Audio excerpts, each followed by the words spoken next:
అవసరమైనప్పుడు వివరాలు చెప్పడానికి మీరు పోలీస్ స్టేషన్ రావాల్సి ఉంటుంది. కమాన్. ఇన్స్పెక్టర్ గారు జాగ్రత్త. గుండెలు తీసిన బంటులా ఉన్నాడు.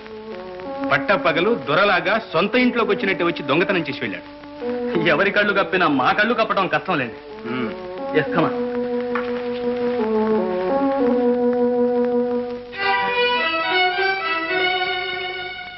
ఆడవాళ్లు ఆఫీస్ ఉద్యోగాలకు పనికిరారండి అని ఆనాడే చెప్పాను. చెప్పారు, మరి వింటేనా? నమ్మి తాళం చెవులు చేతికిచ్చినందుకు తగిన శాస్త్రే చేశావు. ఏం చేశానండి? నేనేం తప్పు చేయలేదే. ఇంకేం చేయాలి? ఆ మాత్రం ఎవరెవరో పోల్చుకోనక్కర్లేదు. తప్పు చేసింది చాలకి ఇంకా కప్పిపుచ్చుకోవాలని చూస్తున్నావా?